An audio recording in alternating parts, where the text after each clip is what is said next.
This is riveting television, folks. Riveting. You're not recording this yet, are you? Oh, hell yes. Fuck. Howdy, folks, and welcome to episode 493 of the Dead Robot Society. I'm Paul E. Cooley. Joining me today, my erstwhile nemesis. Well, he's not really my nemesis. He's more like a piece of bacterium I just can't quite scrub off. Terry Mixon, how are you, sir? I don't think that I'm your nemesis, and I'm not really a bacterium either. I'm more like just an annoyance, like a mosquito buzzing around your head. Are you a gnat? Are you Nat Terry? Yes. Nat Terry, that's me. Well, I guess let's put, never mind, I won't make that joke. So how the hell are you, man? I'm doing great. It's a little early in the morning for me, though. Yeah, we had a few problems yesterday in our recordings. We're actually doing this the day you're going to see it, which is scary. But yes, it's too early in the morning. We've only had 20 cups of coffee and not 21. So please forgive us for any trespasses that may occur. So how the hell are you, man? What's been up? Well, this is going to sound shockingly like what we actually talk about for next episode beyond this, since, you know, I recorded the wrong intro number and things and yeah, more yes, things. But that intro is gone. It's over. It's out of here. oh, we're gonna have to do that one again. Oh man, yes, that totally we're gonna have to do that one again. And today's show is starting off so well.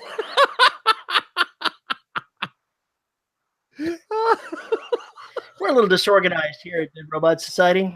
Oh no, we're organized. We just can't get anything done right the next. Yeah.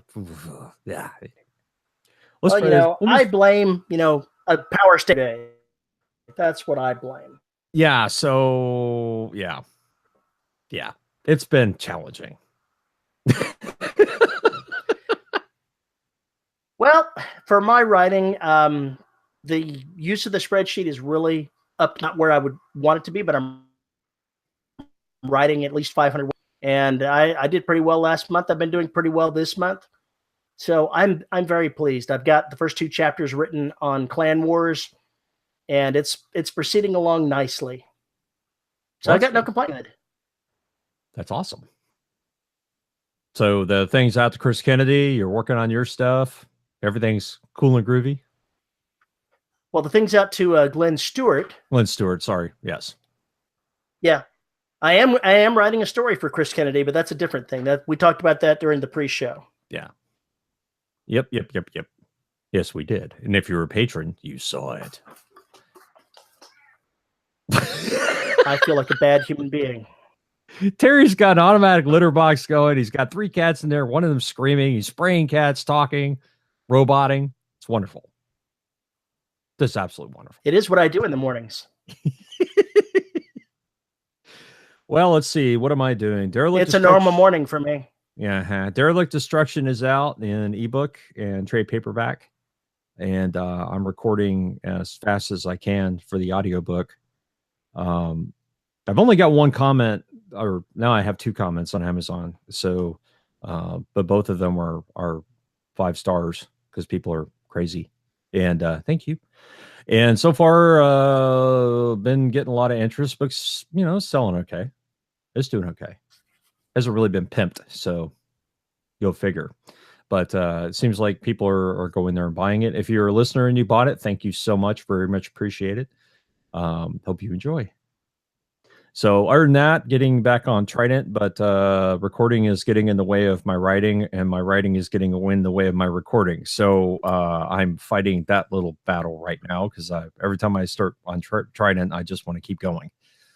So I got to fix that. Anyway, so recording as fast as possible so we can try and make the Balticon deadline, and that's pretty much that. It's just going to be a matter of, trying to get all this stuff done. So, situation is normal.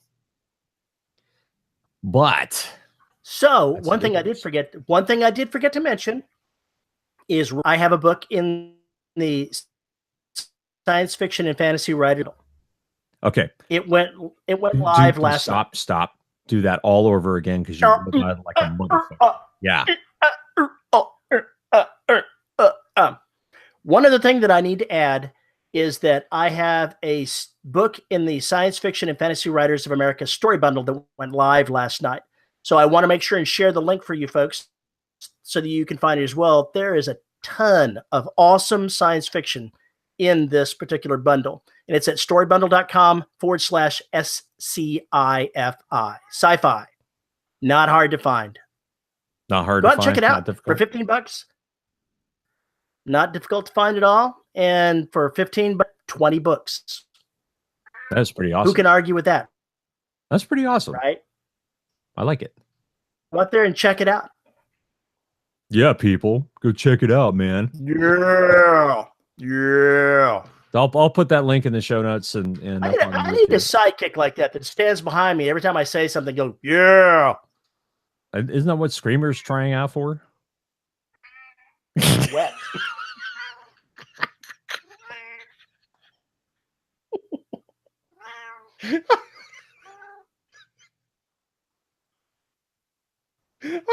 This episode intro is gonna be the choppiest piece of shit ever made.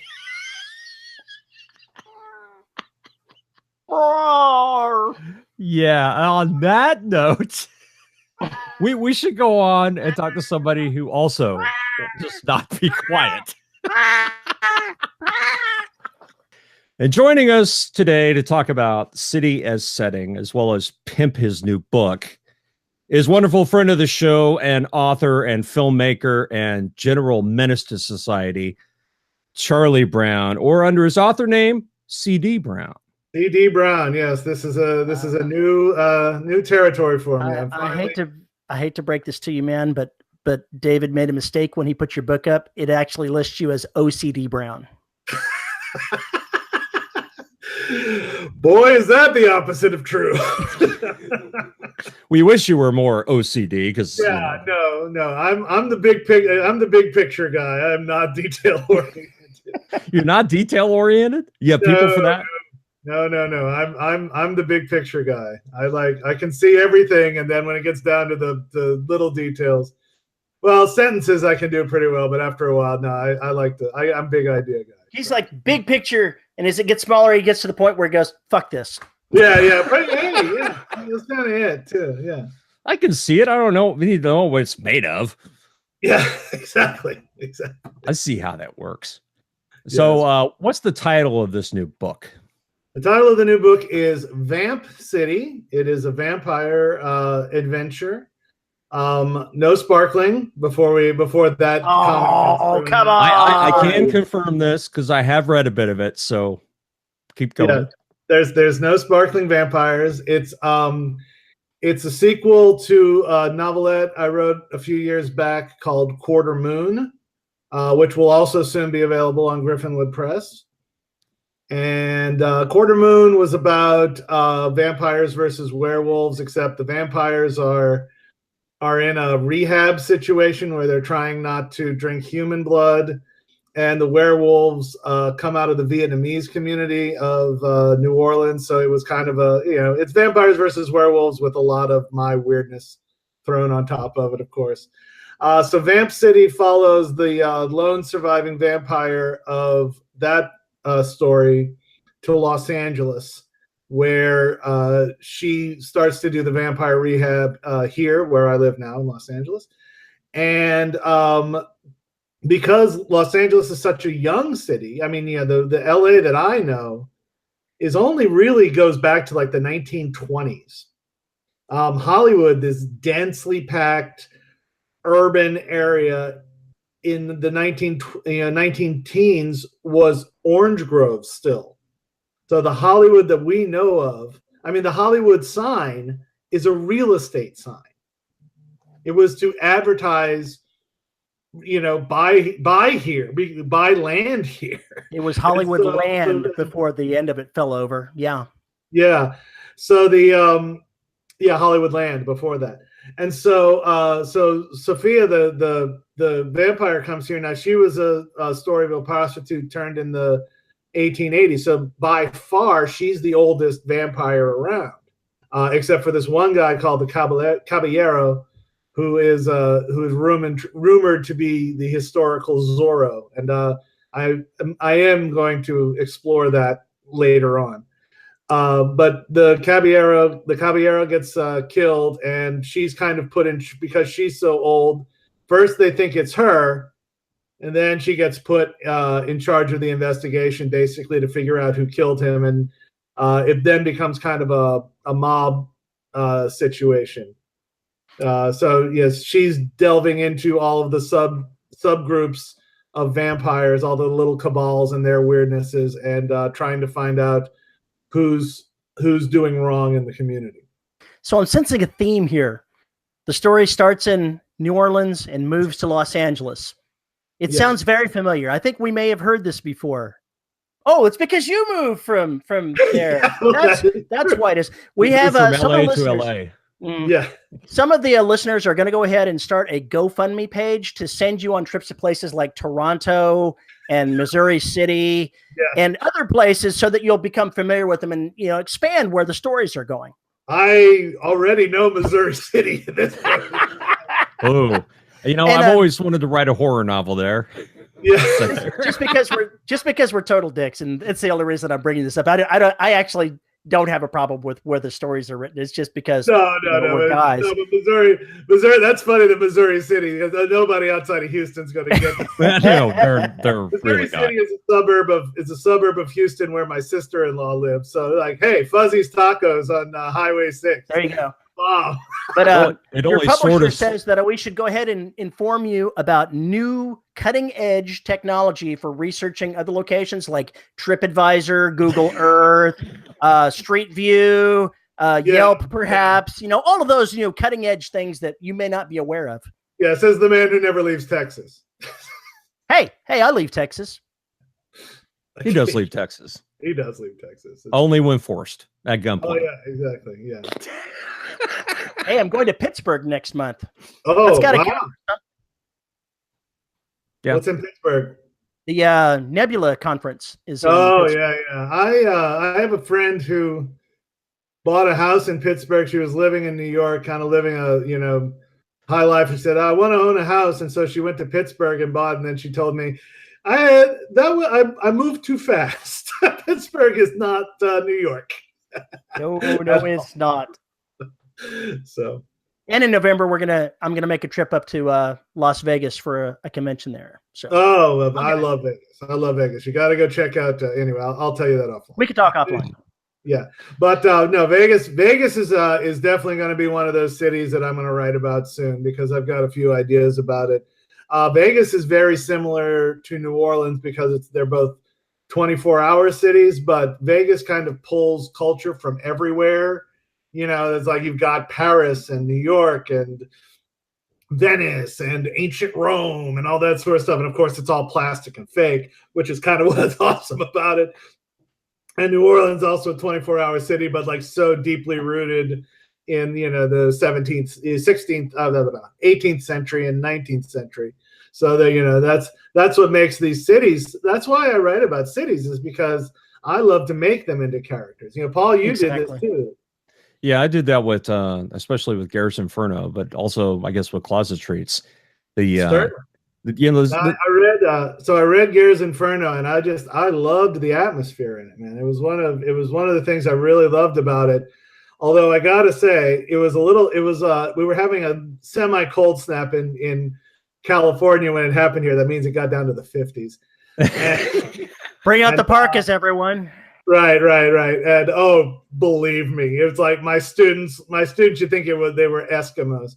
But but so I'm reading that, and of course Paul's telling me about the Southern heat, which I don't miss. And so it's like all heat, and it's like, dude, with the black coffee and the coffee burps you had, is like after every session of reading Garrett's Inferno, I felt like I needed a shower and a Zantac.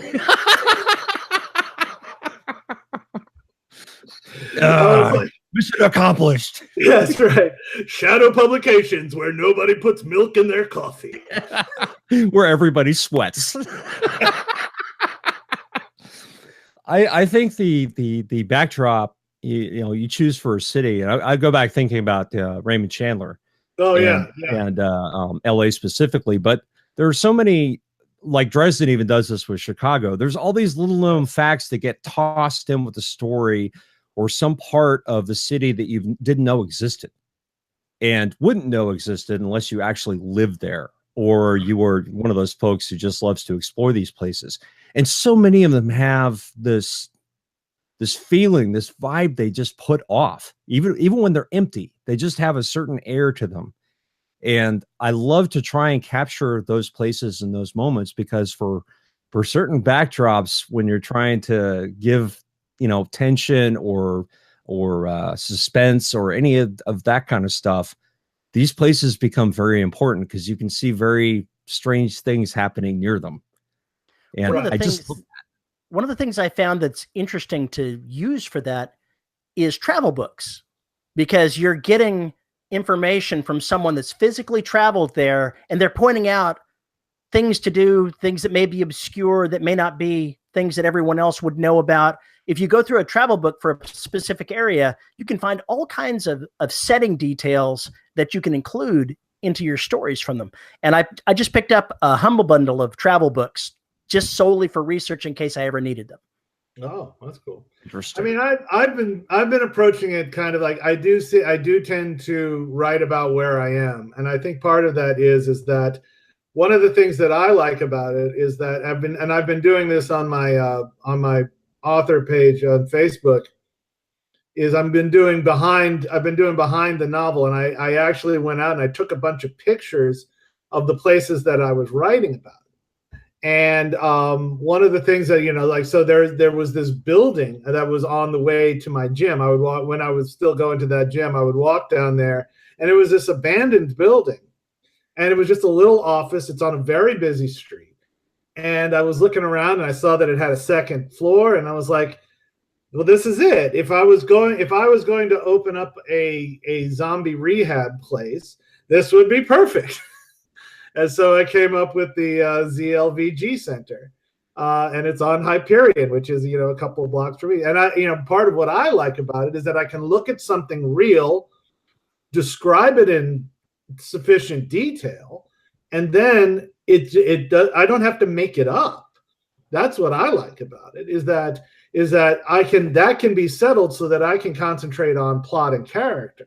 So that setting jumps out at me, is visceral. And I still, can have all of those, all those other things happening around it. That's why I did New Orleans so much for so long, because I grew up there, just like you do Houston, Paul. It's like I was like, okay, here's, why not? I knew the dungeon, like in Quarter Moon, the dungeon bar doesn't open until midnight. Yep, in there. Yeah, great bar. Great bar. I remember being there 4 o'clock in the morning, sitting in there. There's like a bird cage you can sit in. And my friend put all Motorhead and Metallica. Oh, so that was you guys that did that. Gotcha. Yeah. It was empty at 4 o'clock this morning, but the place doesn't open till midnight. And I was like, well, that's interesting. Who's in there beforehand? Well, why not vampires? Why aren't vampires there before that? Because they need the place. They need the place during the day. So so that was the headquarters for my vampires. And can I also just say that this is actually smart marketing in a way. Yeah, New Orleans has mystique to it. So does LA. This is not a shot across the bow at anybody. I'm just saying most readers are not going to be drawn to a book that says Vamp City, Toledo. Oh, come on. Everyone wants to know about Vamp City, Toledo. I'm just saying, and it's also like Vamp City, Houston. Some people might be a little interested because they've heard of Houston before, and I don't know what kind of... If we're going to have Vamp City, Toledo, I insist that Klinger be the vampire character. Oh, God, yes. Must be of Lebanese descent and love human kielbasa's. I mean, it just has to happen. It just has to happen. Yeah. I love this already. God, Terry, you're a freaking genius. 5 seconds with Terry, and he's already writing my next book. Yeah, this is what I have to put up with every show. I know, every fucking time. Every show with him is like this. The Terry Mixon Memorial or no, the Terry Mixon, he basically has given writers an incomparable notebook of really bizarre ideas. Some of them awesome, some of them just make you roll your eyes. But regardless, if you watch the show, yeah, you're going to catch on to quite a few of those. Want free ideas? They're here all the time. The sad thing is, I mean all of them to be eye rolling, and some of them just aren't. Some of them actually work. Some of them are not eye rolling at all, or they give you ideas for good stuff as opposed to the stuff you're peddling. Anyway, well, I mean, a lot of this was I used when I was editing the Dirty Magic series, which Terry has 2 stories in, and so well, the first one was Los Angeles because I'd just gotten there, and I was, I'm also a huge Raymond Chandler fan. Wanted to have noir stories set there, but I got guys. Almost all the people who wrote for me weren't from LA. Only Richard and Neil Pollock and Richard Rayner. Richard Rayner, my mentor, great writer. So when Terry got his edits back, we had talked about this before. It's like, I was like, okay, just give me a generic little bit of setting, and then me being here, who's someone who now knows the city, I could add those details. So when you were writing about, for instance, going to a warehouse, I can say, well, that was on Los Angeles Street downtown, which is this very urban, very non-people oriented place. And so, so I was able to add a little bit of shadows there too. And I think when you're writing about a place, I think it helps. The travel books are good, especially if you're doing a David Wood and you're going to 17 cities in search of your in search of your little thing. But if you're doing a 1 city book, if you as a writer are doing a 1 city book, I feel like you just got to live it. You've got to be there. You've got to get your fingernails dirty. And try and see behind, people who write about New Orleans. Well, there's always that run down Bourbon Street, right? And it's like, I haven't been to Bourbon Street in years, decades, possibly, and it's not someplace that it's a good tourist location, but if you're going to really write about New Orleans, you've got to get into all those other bars around Bourbon Street where the locals are showing up, and I think that's a real key to it. Terry, you don't have these problems writing space opera, do you? No, I just make up all the places. But seriously, don't you use something as a template? I mean, when you were looking at the New Earth coming in, when they made the jump, weren't you saying like, oh, this is going to be like something? Weren't you using some frame of reference? If I was, I don't remember it. Okay. He's just recycling old Buck Rogers episodes in his head. That's what he's actually doing. He's actually far closer to the truth than he realizes. I actually have read so many space operas over the years that when I'm writing, I get a hodgepodge of space opera feel that I'm doing for these things. And it's a combination of things that I've read, things that I've experienced. I don't have any one particular source, but it all kind of just lumps together and provides the visual of the place that I have in my mind.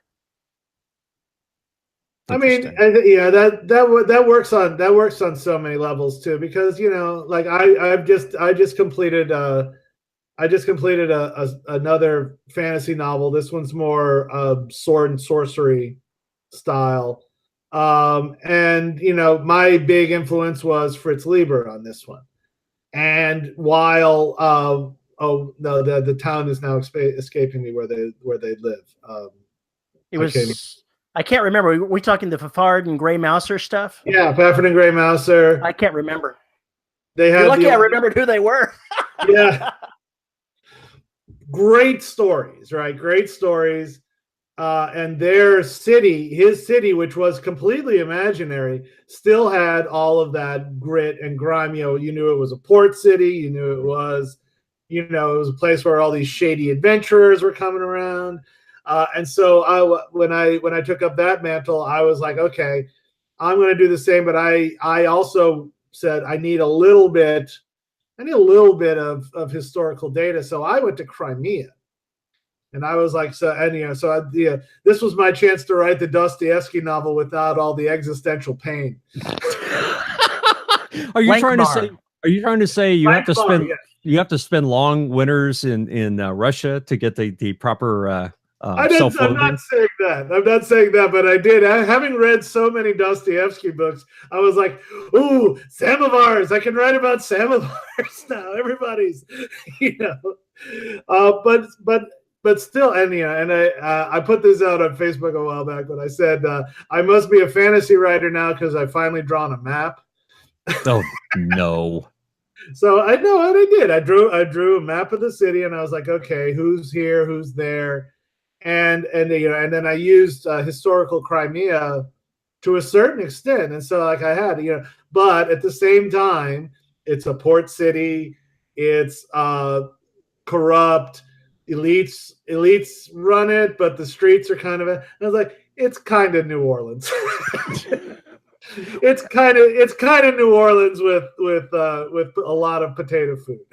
Yeah, it's like if you tried to compare Marseille and Paris, right? Exactly. But just because it's French doesn't mean that it's no. When you're talking about port cities, and that's one of the things that makes Houston so much fun. It's this conglomeration of all this stuff. Yeah. Those places have a certain feel to them that is different from anywhere else. And they do have that. There's one really cool thing. If you go to a major city with a harbor, some really interesting stuff goes down there every single day. And it's a very interesting place to hang out at night.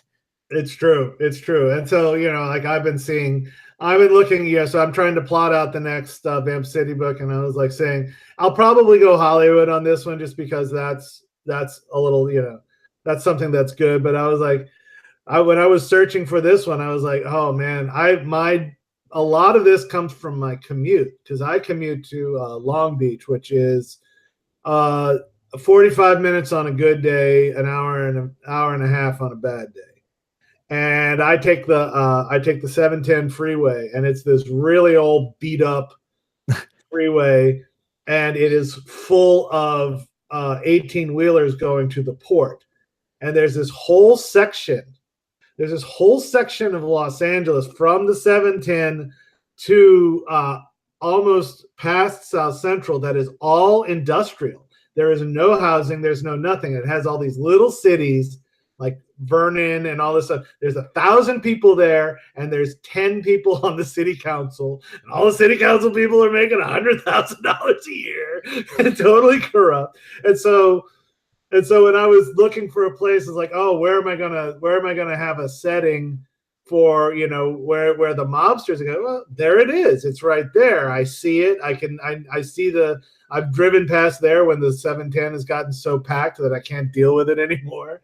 And so you get these little things, but what's really important is that, okay, I can say Vernon and everyone goes, who cares? But I need to find those key words. I need to find those key phrases so that you can picture it along with, so that, it's in my head, but it's not on the page. Right. Yeah. So the settings got to get from my head to the page in a coherent manner and in a way where you can set up that snapshot. And so when they were in Vernon, I had the whole, it was kind of they were waiting on a raid. They were doing a raid, but they were waiting for one person to go into a warehouse. So where are you going to convene? Gas station, because that's all that's there, right? Gas station, right? And so that tells you all about that section of town, that the only place to stand around and not look suspicious is the gas station. So basically, I mean, this is a story in and of itself, and you find out a detail if the proprietor walks out with a thing of donuts and goes, again? Exactly. Or starts calling the cops by name. Then you get an idea just how many times it's happened. Man, how could this description even work? I thought Elon Musk had hyperloops all the way up and down the coast by now. Yeah. Yeah. Charlie's like, we wish. We wish. We really wish. Dude, I gotta leave. I have a class at 9:30 in Bel Air. Yes, the Fresh Prince of Bel Air. And that Bel Air. And I have to take 2 freeways. And I have to get up at 7 and be in my car at 8 in order for me to the first 2 weeks of this class I was late every day because I was leaving an hour ahead. Oh no. This sounds like my old commute to the Galleria from the Woodlands. Oh yeah. Oh man, that was Houston traffic and LA traffic are very interesting. They're both the same except LA is always. Mm-hmm. One of the things that I've learned about Houston traffic is that you can change your leave time by 15 minutes. If it's the wrong 15 minutes, you've just added 45 minutes to your trip. Yes. Yeah, there's this part where it's like, okay, it's 3:45. I can get out now, or I'm stuck here until 6. Yeah. And that's how my trip from Long Beach is. Yeah. My trip from Long Beach is that. But the thing about Los Angeles is even at like 11 o'clock, 12 o'clock at night, you're driving through downtown, you're bumper to bumper. It's insane. It's insane. I'm like, who are you? Why are you here? I don't know that this scene is anywhere in this, but here's an idea for a scene for you. Oh no. Set something up that feels like it's going to be, a chase scene, and then get them stuck in traffic and have them look at the cars going, have them go, really? I've been wondering. Really? Because you got to remember, this is the great thing about Los Angeles. This is the best part about living in Los Angeles is that they televise the chases. So that's, someday at like 3 o'clock, Paul and I are sitting around. It's like, chase! And we're watching it. It's like high drama. And it's like, where are they? We got the GPS out, the maps. And we're going, they're heading. I mean, we've had chases go right by our house. There's all, and they take hours. It's like 2 hours. It's like a full movie on television, it's like on-demand entertainment. On-demand entertainment. It really is. Why do you live there? What is wrong with you? I don't know. But you know what? I love it. I love Los Angeles. Yes, I used to bitch and moan about my 8-minute commute in New Orleans. I was that guy. But the good old days. The good old days. 8 minutes, and I had to drive 8 minutes to the library. Oh, it was horrible. I want you to tell your students that. I want you to tell them that, then they will laugh at you. Oh, I do. Oh, my Long Beach students do not come to Los Angeles. Long Beach and Los Angeles are not the same city. Matt Selznick will back me up on that, I hope. They're not the same city. The people who live in Long Beach do not come to Los Angeles. And people in Los Angeles don't go to Long Beach. It's too far. It's very strange. Like Woodlands people going to Katy. Oh, yeah. And vice versa. Yeah, exactly. Or Woodlands people going to Missouri City. Oh, yeah. I know you don't. Or anyone else going to the Woodlands. Terry's just bitter because he lives so far down south. Yeah. You can see Cuba from his front porch. I mean, it's ridiculous. Anyway, but this is but I did actually put a scene in there. Where they're driving to Pasadena. Now Pasadena is not that far from Silver Lake, where the book is set. Silver Lake's basically my neighborhood. It's east of Hollywood, just at the foot of the mountains. So the valley's on the other side of the mountains. We're at the Hollywood side of the mountains.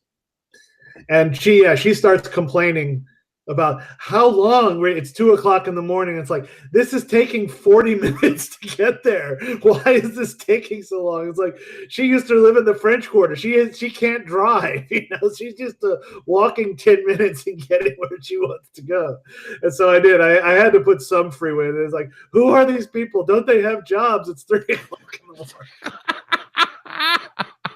I had to add that in there. Yeah, I think I took a few shots. I think I took a few shots at the locals in Garrison Inferno. There were a couple of shots. Yeah. When the cop was driving, I think there was a couple. There was quite a few shots at the there was quite a few shots. Yeah, but I think this is interesting because what's great about this is that I write something about New Orleans, and I'm like, okay, I know if there was to be a chase scene, that it's got to be on foot, right? Because you can't, driver. My friend in New Orleans had the best idea for a video game. He said he wanted to make a driving game in New Orleans where you had to get across town in 20 minutes. Now we all know New Orleans is very small, but you can't get across town in 20 minutes. So the idea was you're driving around and all of a sudden it's like, parade, you're stuck for 10 minutes. You can't get around it. You see the brass band going by. It's like, wait a minute, there's a guy on a bike and he's riding in the middle of the street. There was a guy in New Orleans, I am not kidding you. He had a rascal and he would drive in the middle of the street. He would, not a rascal, but like an electric wheelchair. And he would go straight down the center of a busy street. Like this, no, I'm driving. I'm in a car, not a wheelchair. Jesus. So there's all those things. But but it's those kinds of details. So if you live in, it's like if you live in a city that's a little, I mean, I love those little country books where a city is setting. There's a lot of kind of rednecky kind of mysteries. Or another great example, Paul, one of your and I's favorites, Hyacinth in Miami. Oh yeah. He goes to every swanky and horrible place known to humankind that is in Florida. He's got it all covered, all of it. Yeah, he's got a whole state on him, and when he wrote about Louisiana, he did a damn fine job in Double Whammy. But I mean, that's why these guys influence me, like Hyacinth and Chandler, and this extra feeling. It's like I love, or in the film side, Scorsese, where you're walking, or it's like Taxi Driver. Taxi Driver just has that funk. You can smell Times Square as Travis Bickle, drives through it. And so, I was, so when I say city is being important, I just, it's like, can you describe to me, can you make me feel it that much? And I just feel like, again, character is important. And then the setting as character also becomes important. Well, setting also gives clues to their character as to, do they love the city? Do they hate the city? Are they constantly bitching about it? But do they ultimately have that, God damn it, I live here. This is my shithole. Thank you very much. Yeah. You get that kind of feeling from them. And I think it also informs the reader about you get an idea of what they came to the city for, or why they still live there. You get all the reasonings behind that, and then you get a better idea of who they are. If they're a local who's never really gone anywhere, that also tells you about them. That's true. And it informs you as to why they may have some of the opinions that they do. Yeah. So I think that, this having that backdrop there can really, really not just set up an atmosphere, but can also give you an atmosphere for the character themselves. I just love it. It's just so much fun to play with and just intersperse all these little details back and forth. The key to writing something with depth is to have every detail that you're doing filtered through the emotions and opinions of the character that's living it. So you, by having a place that has these strong reactions for yourself, it allows you to have the character have those same strong reactions and opinions about the environment and bring it to life. Exactly. And so, I chose a character to write about it's the oldest story in the world, right? There's two stories. Stranger comes to town, youngster leaves town, right? Those are the only plots, right? And so I had this stranger comes to town. So I've got somebody who's coming from a place where she was misplaced anyway, because she's Cajun. I just heard, by the way, if those of you who don't know, Veronica's doing the book. Veronica's doing Vamp City. So she dropped her Cajun accent on me, and it's pretty good. Right. I can't wait to hear this. Yeah, I was really excited. I totally want to hear her go, I guarantee. No, it's not. He didn't go that far, but there is a point in the book. There is a point in the book where I'm really interested to hear it because my friend, his name is Magic Mike, not the stripper. That's what you claim. Right. Magic Mike Dardant. Is this the guy with the ham?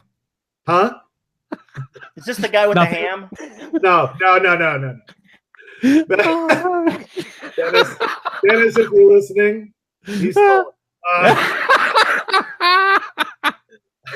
Magic Mike Dardant. He's actually was born in France, but he's Cajun, and he did this. He's a comedian, and he did this comic routine. He's a magician and a comedian, and he talks about how Cajuns don't do double negatives; they do quadruple and quintuple negatives. So it's like, oh no, they're not going to do that shit, no, and all this stuff. And I have Sophia going quote unquote full Cajun on somebody. Oh, no. I'm really excited to hear Veronica's performance of that particular scene. I could just see somebody from Los Angeles hearing something like that and going, interpreter, is there someone here that can interpret this? Yeah. And the funny thing is that she does it to a black character, so it's like a black gangster vampire, so it's got even more. It's like you ain't telling me nothing, no, all this sort of stuff. It's really kind of funny. Oh, God. But I like, but so this is part of this was Cydia's setting is that weird Sophia doesn't know Los Angeles, so I get to show her my city. This is a really tight third person novel. Like, she's in every scene. I made sure of that. There are no other point of view characters other than Sophia, except for the prologue. Yes, yeah. The prologue. That's why the prologue is not in her. Yeah. So the prologue takes place in Vegas, and it's getting her to Los Angeles and showing the power that a vampire can have in my world. It's kind of that. I always love that on the nose conversation that every vampire book has. In this one, vampires, the sun is okay and they sparkle, but garlic, So instead of going through that on the nose kind of dialogue, I show what her powers can be from the get go, and then get her to Los Angeles. And so the prologue takes place from the point of view of somebody who's encounters her in Vegas and then drives her to Los Angeles. But I had some of my better lines in there. Like I got like she starts when Sophia gets here, she's doing all the blood stuff, and this crazy woman sees her and gets all nosy and in her business, and so she starts doing blood feasts for Los Angeles foodies. And I can so I get to describe all these Hollywood people, and I believe I said that their faces were like manicured toes, and I've been one time. I love that image. Congratulations, you have just described every actor in Hollywood, period. Yeah, I mean, it's just, you walk around here and you can just tell who's in the business. And it's that they've got that sheen. They've got that sheen into them. And so like someone from New Orleans like me. Now, New Orleans is the anti-VIP place. It's like everybody's welcome, anything goes. Whereas here, it's like, oh, you've got to be invited. Like the old Kids in the Hall routine, the party, the real party, the party behind the party. That sort of thing. And so that was, but I didn't want to just stick to Hollywood.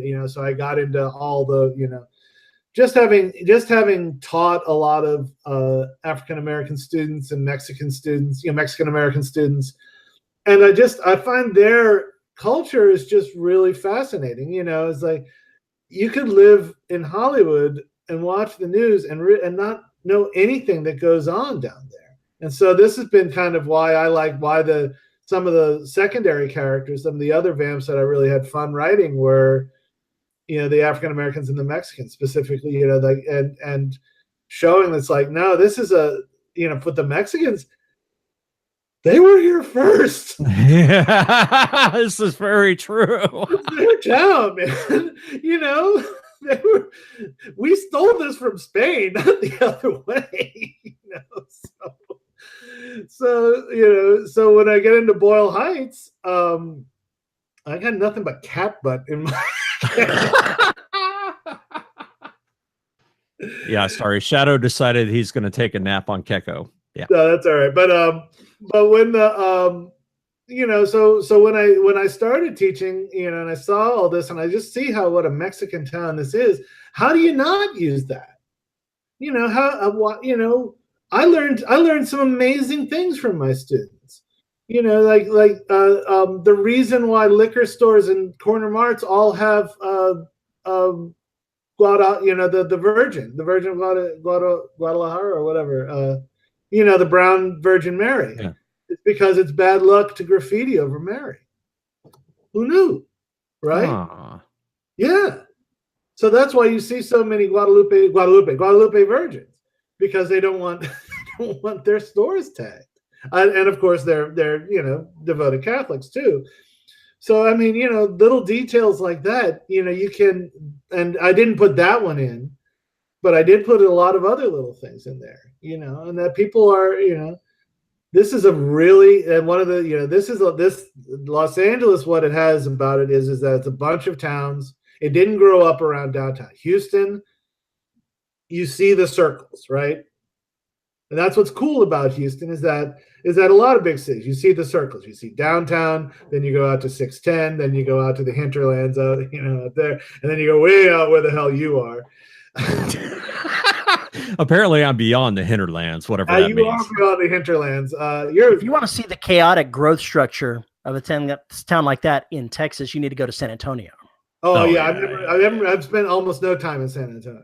Don't ever try to drive off the highways in San Antonio. The streets will eat your ass. Driving on the highway in San Antonio is the worst. I hate going through San Antonio. Sorry, Thomas.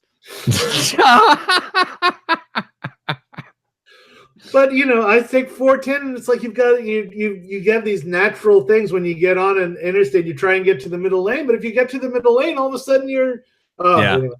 But, that's all that whole interchange in Dallas. Yeah, I haven't been to Dallas. I've been to Dallas once. That was enough. And I didn't drive there. I like Fort Worth a lot better than Dallas. Yeah, I've never been to Fort Worth, but Houston developed on the circles, right? So you got downtown, and you got then you move out the suburbs that way.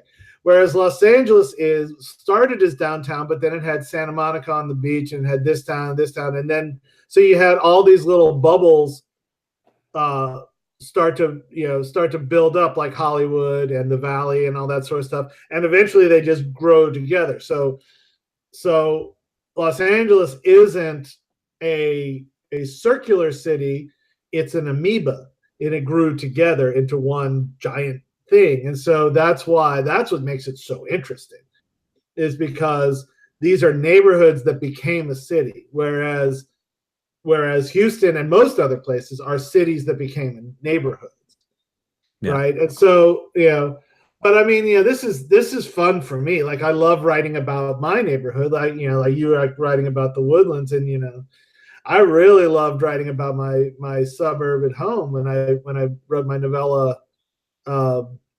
Fat City Blues. I mean, Fat City was like this pretend French Quarter in the suburbs, and yeah, it had all of the drinking and the strip clubs and all that sort of stuff, and then in the 80s it just collapsed into a black hole, and so I had a whole lot of fun writing about that. So but it's like I think if we were to talk to the listeners about this, it's like what's interesting about where you live. And why aren't you setting things in your hometown, even if it is Toledo? Stephen King used, invented Castle Rock and invented Derry, right? But both of those are based on places that he either lived in or knew of, right? And the vast majority of his books take place in Maine. That's just the way it is. Yeah. But every time you see these things like Castle Rock, And then you go to look at Salem's Lot, which is the second book he ever wrote, and you see how you can actually see the progression of what he took from one town to another, and it still worked. The same stuff works, right? But he uses it differently. But it's got that same kind of feel. There's this plastic center, and then there's the real stuff that's going on around what the town is. Hell, that's every small town that I know of. Living in, Fort Collins, where I went to college. It was nothing back in the early 90s like it is now. Now it looks like a damn city. Yeah. And it's so different, radically different from how I remember it. And but there were so many places and so many interesting things about the old architecture, the fact that it had an old railroad station. It had all these different things that were there and had been there since 1860s or whatever. And so it's just fascinating to carry that in your mind and write about those details. I mean, I wrote a lot of stories that set in Fort Collins when I was in college, obviously. And it was because it was new to me. And there were all these new things I was discovering about it. But there were so many opportunities to pick up those alleys, I remember, and put them in another city. Yeah. Literally just pick them up. That works too. Now. Yeah. Well, yeah, that's funny because, my wife is from Houston. So our favorite game when we're driving into Houston on the way in from Los Angeles is what the fuck is that? That's the other problem that Houston has. A lot of others, I think most other cities don't have it. At least I hope they don't. Is we are constantly rebuilding. Constantly rebuilding. Pretty soon, the oldest buildings in downtown, I'm not shitting about this, are going to be 60 years old. Yeah. I mean, Houston and Atlanta are both fairly infamous for taking the old buildings, tearing them down, and starting over again.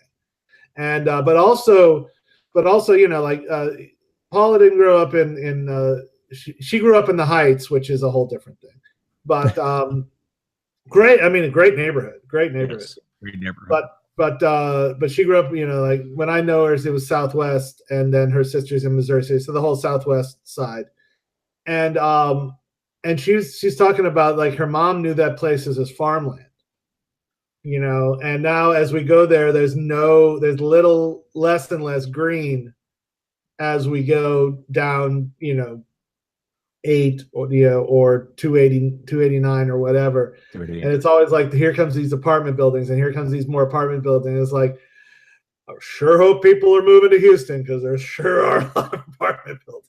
Yeah, I remember when my neighborhood, when I first remember it's probably 1973 or so. Outside of that neighborhood, 1960 didn't exist. It was just Jackrabbit Road. Yeah. 2-lane dirt thing, practically unimproved, all asphalt, everything else. I remember that much. We had deer that would come in, and I mean, it was nuts. It was all forest outside there. Wow. And now it's 6 lanes, FM 1960, or 6 or 8 lanes. There's a stoplight every, eighth of a mile, whereas back in the day that I remember early on, we didn't have any of that. The only thing we had around us fast food wise was a Dairy Queen. Wow. And, North Oaks Mall was a big deal when it opened up. Right. I mean, it's just that kind of stuff that I remember is great for setting another book up in that area because it had a rural feel to it, even though it wasn't rural. Right. And I think that's what I was, what I'm talking about here, because Los Angeles is the opposite.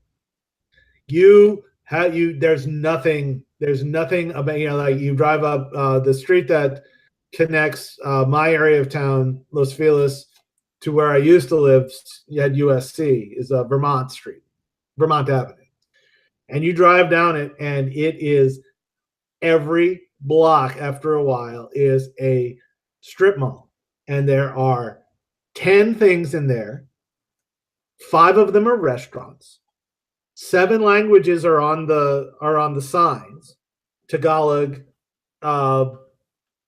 Korean, Spanish, Chinese, Japanese, and every inch is concrete.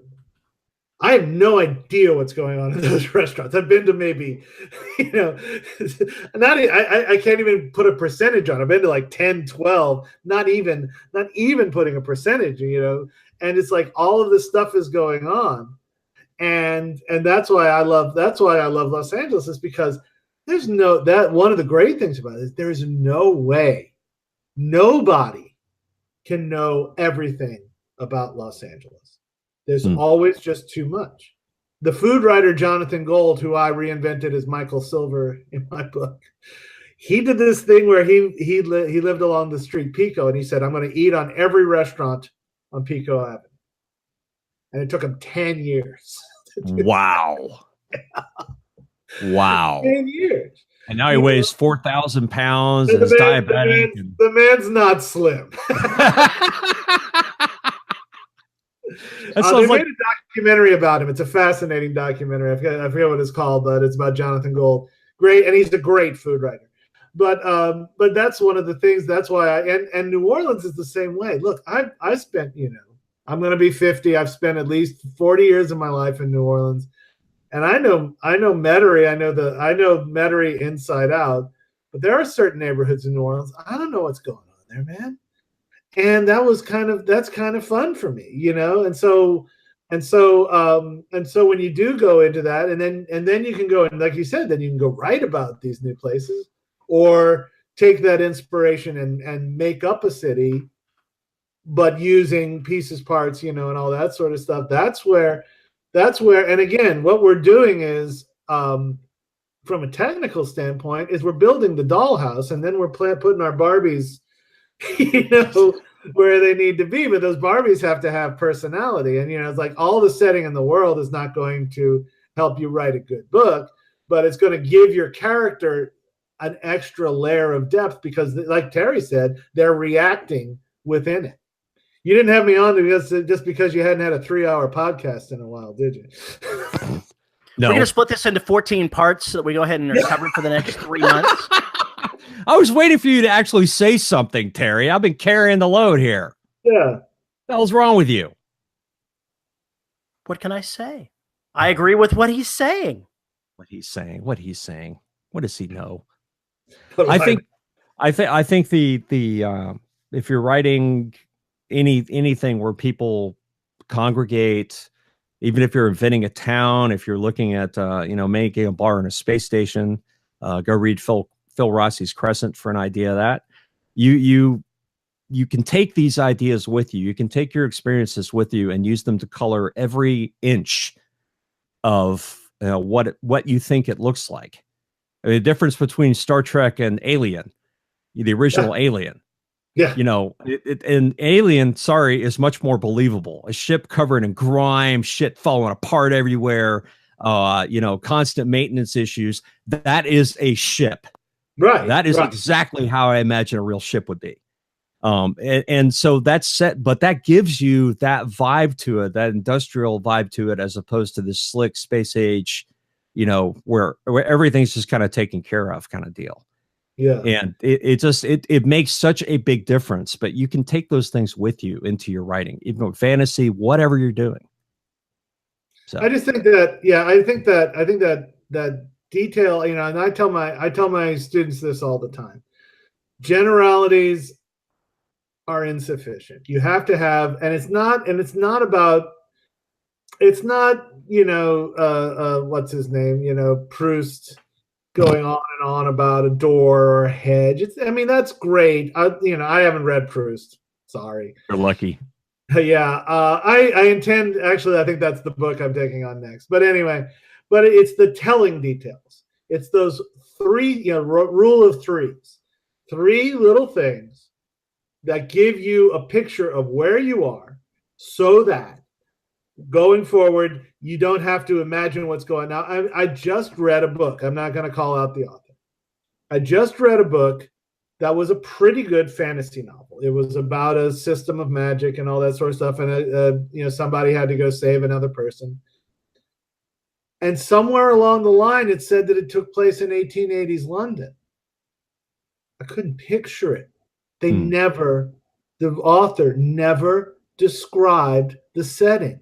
I don't know how. It said 1880, but they never talked about cars or buggies or nothing. There was no background detail, and I just felt like it was an empty piece of work.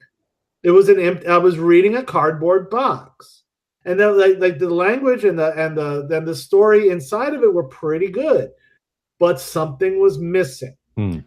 I took a course from Dean Wesley Smith on depth in writing, and one of the things that he talks about in that are what he calls fake details. And by fake detail, he means, as a writer, you say a barn. It's a detail, but it's fake in the fact that everyone's view of that barn is going to be what they bring to the table, not what you bring to the table. He said that the key to writing depth is to go ahead and give it those details so that the person sees the same barn that you're seeing. Right. And you don't have to go overboard as long as it's filtered through the character's opinion and the character's 5 senses. Then it's not going to feel like exposition because it's not separate from the character. And that's the key to avoiding something like what you were just talking about.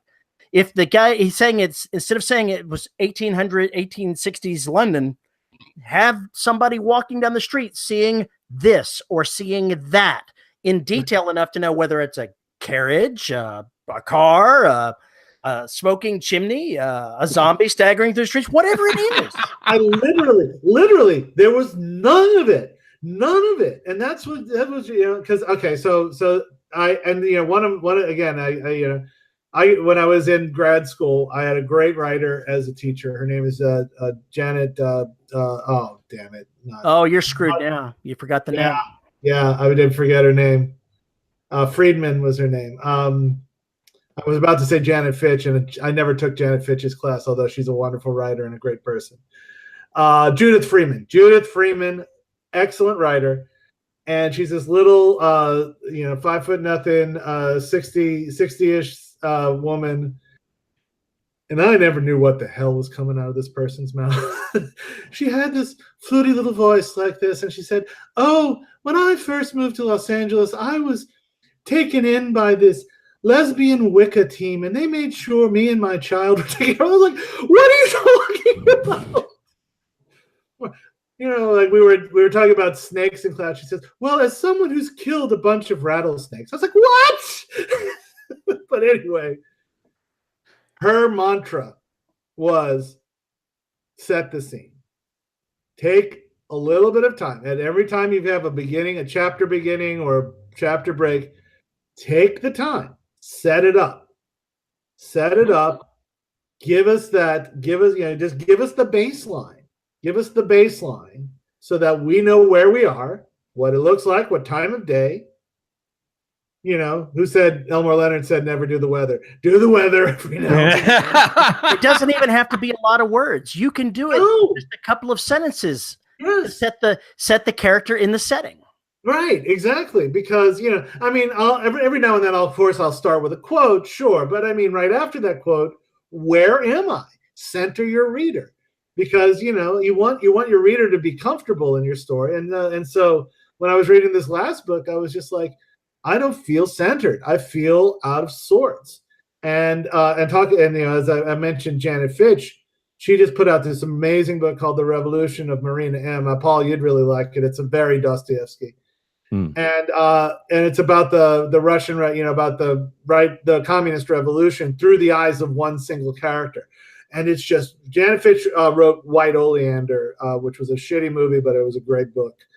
And she has a rich world. And so when I climbed out of that, it's a very long book. It's like, it's really long. I think the Kindle, I read it on Kindle, and it was like 15,000 Kindle pages.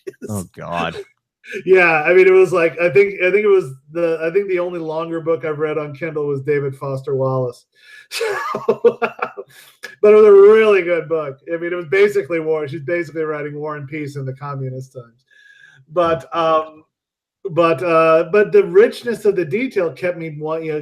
I wanted to stay there. I wanted to be there. And so it's like when you combine rich details with a singular voice, you might be committing literature. You might be committing literature. I've heard that before. But but it's good writing. It's good writing. You don't, like I said, in literary places, you want a bit more. You want your language a bit more rich. But in genre, you want your book to not feel empty, to not feel like generic. Mm-hmm. What tastes better, a good crafted beer or the can that's yellow and says beer on the side? One of the metaphors that Smith used when he was describing depth for the story was as a lake or a pond of water, and that you're drawing someone down beneath the surface of the water. And as long as you keep the story with enough depth of detail to keep the reader immersed and not get back up to the start, then to the top of the thing because you've ran out of detail, then you're going to keep the reader going. It doesn't take a lot of words. You can set the depth of the story in the first 300 or 400 words. You don't have to spend an eternity doing it. You just take the character, process the setting and the senses through the character, and in many cases, it's best not to do it with plot. Leave the plot out for the first 500 words or whatever. Sure. Show the character where they are and have it flow through their opinions and senses. And at the beginning of every cutoff of white space, you change a scene, you've broken text, spend a little bit of time, whether it be a few sentences or a paragraph or two, recentering that person to keep the reader in the depth. Yeah, I agree. If you do that, they're not going to stop reading your story. If they get back up to the surface and go, I don't know what this looks like anymore, they're inclined to put it down. I agree. Yep, very true. I agree. I didn't put down I made that through all the way, that book that I was complaining about, but I'm kind of pig-headed. You do literature, so you're used to reading through books that make no sense. Yeah. And before World War III breaks out on the podcast, Charlie, thank you very much for coming on here. This was awesome, as always. Please check out his new novel, Vamp City, published by Griffin Wood Press, and his pen name is C.D. Brown. So do your own pimping. Tell us where we can find you. So I'm on unfortunately my website remains Charlie Brown Writer. That's just what I got. I couldn't change it. Charlie Brown Writer. I didn't realize it does flow to the Beatles song. But I'm starting to build content on my author page on Facebook. So that's CD Brown author page. And there you can find links to, I'm actually tweeting. I can't believe I'm fucking tweeting, but I'm tweeting at CD Brown author. And I'm on Instagram as author_CD Brown. Let's see what else is coming up. My YouTube, you can find, I've been uploading a lot of my old content there. So my documentary, Never a Dull Moment, 20 Years of the Rebirth Brass Band, and my first short, a couple on the side are on my YouTube. Search for Mojo Tooth Productions there, or Charlie Brown. And there's a website, a service called, and on demand, I believe you can get it through the Roku, called Tubit, Tubit. There you can find my feature-length film, Angels Die Slowly. And this Saturday, I will be debuting my first narrative short in many a year. It's called Peacocking, and details to follow. But it's debuting at the Silicon Beach Film Festival, and I will be putting out a link probably on the CD Brown author page. I'll probably be putting out a link where you can watch that with the password for it, so that people can, people who commit to being a fan of me can get a little extra flavor there. So, well, on that note, it's a funny little short. It's like 4 minutes, but I had a whole lot of fun making it with the same people. Heidi Van Horn is the star again, because I can't make a film without Heidi. Oh no. Yeah. Sure. Yeah. Yeah. Well, if you have comments or questions regarding Story as City or Charlie's ridiculous beard, mustache, whatever that thing is, you can send us an email to show@deadrobotsociety.com. You can tweet me at Paul_E_Cooley, or you can join our Facebook group, the Listeners of the Dead Robot Society, where all the insanity happens. We would be remiss if we didn't thank our wonderful host, Pod Hoster, that makes all 4 bazillion episodes available for your ear holes. You can find us at youtube.com/DRS podcast, where you can see our ugly mugs if you wish to. And if you want to support the show, you can go to patreon.com/DRS podcast. And for as little as $1 a month, you can get access to exclusive content, live shows, etc. and ad infinitum. Go check it out. And for this has become a tradition here now. Every episode, we read the names of our $10 and up patrons. And this week they are Susie Q. Bayman, Rick Shaw, Lisa Slack, Sandy Manpants, Anmanatsu, Tracy Bodine, John Kilgallen, Devin Lee, Caleb Ain't No Candy Ass Jabronis Around Here James. I think that should be jabronis. Oh, okay. Maybe it's jabronis. Yeah. Nathan, near an ear, a nearer ear, a nearly eerie ear petty. See, got you again. Drew, he shoots, he scores, you suck, Bernardi. You're going to have a talk about this Avalanche hating. We're going to have a talk about that. Chris Winder, Isabel, you're no longer looking at me cushy. Andre Conde Moraes, DJ Chamberlain, Jonathan Zarusin, and J.R. Hanley. Thanks you, again, patrons. folks. We really appreciate it. Sorry, I was looking off to the side. Did I miss anything, Terry? Nope. I think you got it covered. All right. Go check out Charlie's new book, Vamp City, CD Brown.